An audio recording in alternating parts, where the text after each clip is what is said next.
জয় হরি বল।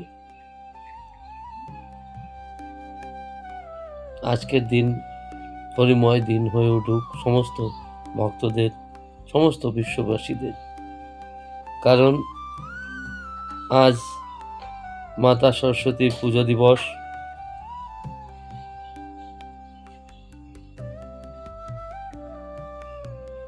আজ নেতাজি সুভাষচন্দ্রের জন্মদিবস।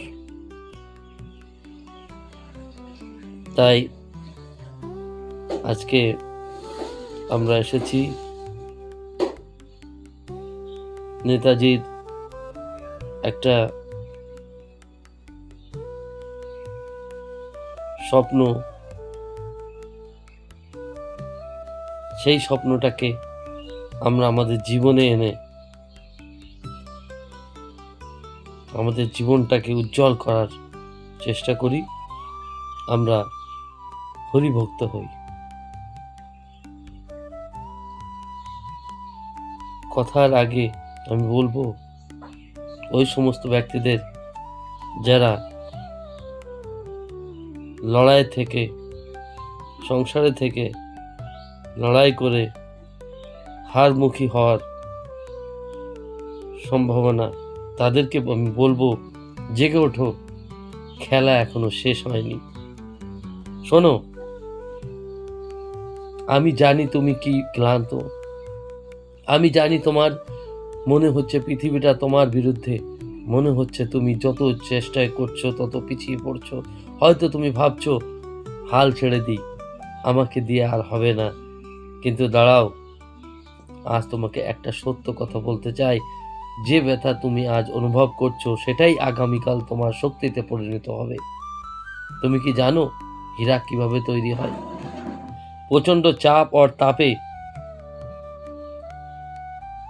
এটাই তোমার জীবনের শ্রেষ্ঠ উদাহরণ। তুমি এখন সেই চাপের মধ্যে আছো।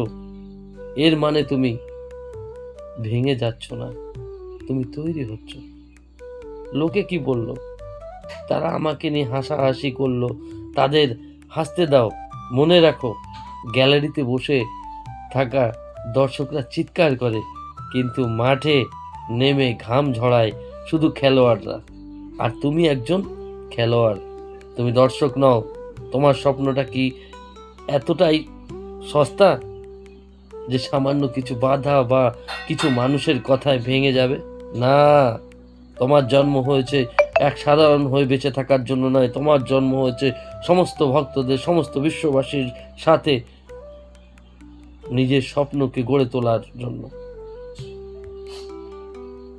তোমার জন্ম হয়েছে নিজের গল্প নিজে লেখার জন্য। তোমার অতীতে কি হয়েছে, তুমি কতবার হেরেছো, তাতে কিচ্ছু যায় আসে না। সূর্য ডোবার পর পৃথিবী অন্ধকার হয়ে যায়, কিন্তু সূর্য আবার ওঠে।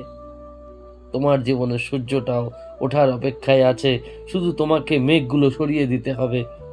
নিজের দিকে তাকাও, তোমার ভিতরে অসীম সম্ভাবনা ঘুমিয়ে আছে। ভয় পেও না, ঝুঁকি নাও। যদি তুমি দৌড়তে না পারো দৌড়ো, যদি তুমি হাঁটতে না পারো হাঁটো, যদি তুমি হাঁটতে না পারো তাহলে হামাগুড়ি দাও, কিন্তু যেভাবেই হোক থামবে না, এগিয়ে চলো। আজ এই মুহূর্তটাকে, এই মুহূর্ত থেকে নিজের কাছে প্রতিজ্ঞা করো, আমি হার মানবো না। যতক্ষণ না আমি জিতছি ততক্ষণ এই খেলা শেষ হবে না। যাই হোক, তুমি বিশ্বকে দেখিয়ে দাও তুমিই পারবে। আমাদের ঠাকুর বলেছিলেন, সর্বদাই আমি তোমার সাথে আছি। সুতরাং ভয় পাওয়ার কোনো দরকার নেই। একটা জিনিস মূল মন্ত্র, সেই মূল মন্ত্রটা আপনাদেরকে জানা উচিত। জীবনের সত্যিটা কি জানেন? সত্যিটা হলো মৃত্যু।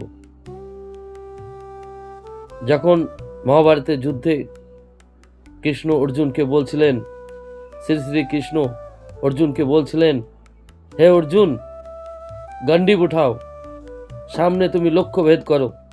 অর্জুন কাদস্বরে কৃষ্ণ প্রভুকে বলছে, হে প্রভু, সামনে যারা আমার সাথে যুদ্ধ করছে তারা তো আমার নিজের আত্মীয়, নিজের পরিজন।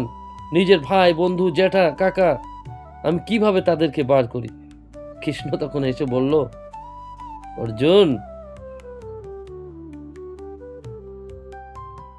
পৃথিবীতে যা কিছু হচ্ছে, সৃষ্টি, সমাপ্ত, সবকিছুই আমি। একমাত্র মৃত্যুই সত্যি। তা সুতরাং আমরা যা কিছু যে মায়াজালের মধ্যে রয়েছি সেটা একদমই মিথ্যা। সত্যিটা হলো মৃত্যু।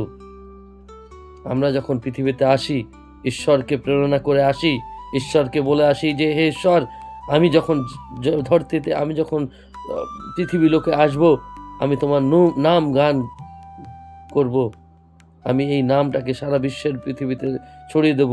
কিন্তু আমরা মায়ের বন্ধনে পড়ে সেই নাম গান বন্ধ করে দিতে হয়। আমাদের সেটা এতই ব্যস্ত থাকি, আমরা করতে পারি না, সময় পাই না। কিন্তু আজকে বলবো, আপনি আপনার লড়াই করুন, লড়াইয়ের সাথে ঠাকুরের নাম গান করুন, আপনার জীবন হরিময় হয়ে উঠুক। জয় হরিচাঁদ, জয় গুরুচাঁদ, জয় হরি বল।